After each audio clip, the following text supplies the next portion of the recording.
नमस्ते साथीहरू, आज म तपाईहरू बीच एउटा यस्तो चलचित्रको व्याख्या गर्दैछु जहाँ आमा क्याथरिन र छोरा क्यामेरन आफ्नो डिभोर्स भएको पूर्वपतिबाट लुक्नका लागि एउटा स्थानमा पुग्छन्, जहाँ पहिले नै एउटा परिवारभित्र हत्या भएको हुन्छ र त्यही ठाउँमा क्यामेरनले आत्माहरू देख्न थाल्छ।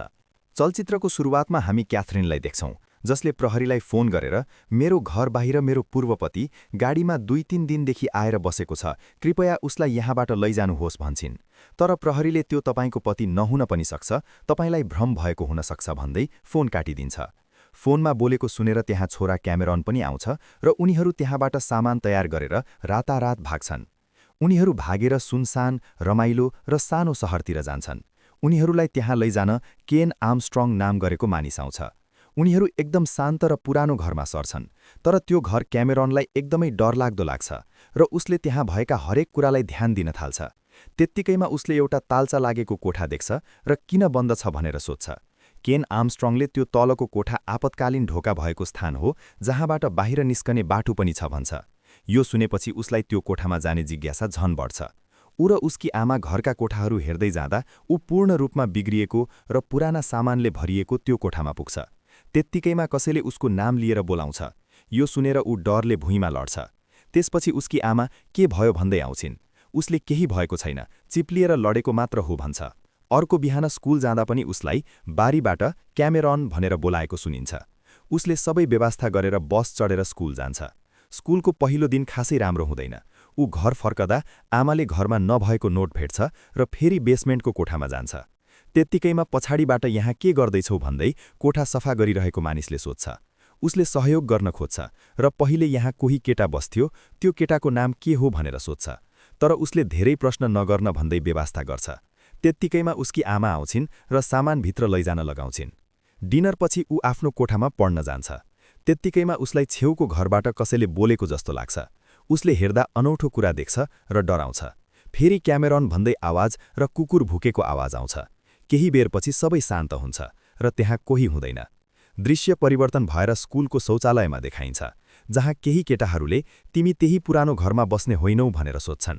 अनि पहिले त्यहाँ कुकुरले घरधनीलाई घाँटी च्यातेर मारेको थियो भन्छन् र सावधान रहन चेतावनी दिन्छन्। ऊ घर फर्कदा त्यहाँ सामान हटाइदै गरेको देख्छ। राति आवाज आएको घरमा जाँदा A&J फ्रेन्डशिप फरेभर लेखिएको देख्छ। त्यसपछि आफ्नै घरतिर हेर्दा झ्यालको पर्दा भित्रबाट कसैले ताने जस्तो लाग्छ। ऊ घरभित्र जान्छ तर कोही हुँदैन। फेरि बेसमेन्टमा गएर एल्बम भेट्छ। बाकस खोल्दा सुरुमा केही हुँदैन, तर केही क्षणपछि आँखाबाट प्रकाश निस्केको कुकुर देखिन्छ। डरले ऊ माथि भाग्छ र ढोका बन्द गर्छ। कुकुर पनि ढोकासम्म आएर ढोका हल्लाउँछ। केही समयपछि सबै शान्त हुन्छ। ऊ फोटो आफ्नो कोठामा हेर्छ र इन्टरनेटमा खोज्छ तर केही भेट्दैन। राति सुतिरहेको बेला कोठाको ढोका आफै खुल्छ र अनौठो सानो केटा देखिन्छ। ऊ डराउँछ। त्यत्तिकैमा आमा आउँछिन् र त्यो केटा हराइसकेको हुन्छ। आमा उसलाई सपना देखेको भन्छिन्। अर्को बिहान आमा काममा गएपछि क्यामेरन सुतिरहेको बेला त्यो केटा फेरि आउँछ। उसले खेलौनाको बाकस उठाउँछ।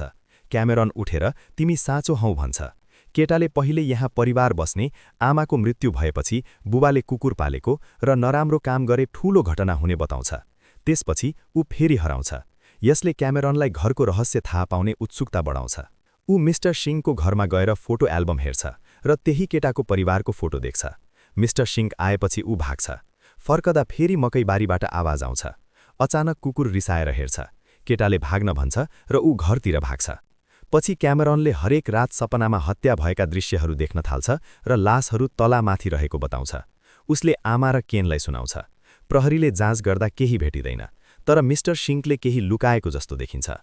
अन्तिम दृश्यमा क्यामेरनको बुबा केनको गाडीमा आएको देखिन्छ। उसले क्यामेरनलाई गाडीमा बस्न बाध्य पार्छ र नमानेमा आमा र केनलाई मार्ने धम्की दिन्छ। क्यामेरन गाडीबाट भाग्छ। बुबाले बन्दुक लिएर पछ्याउँछ। बाटो नपाएपछि उसले त्यो केटासँग मद्दत माग्छ।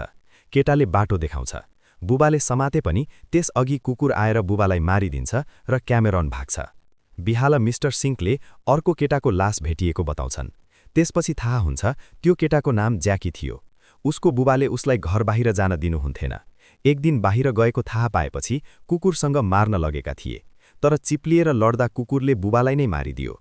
ज्याकी डरले बाकसभित्र लुकेको थियो, तर बाहिरबाट ताल्चा लागेकोले उसको पनि मृत्यु भयो।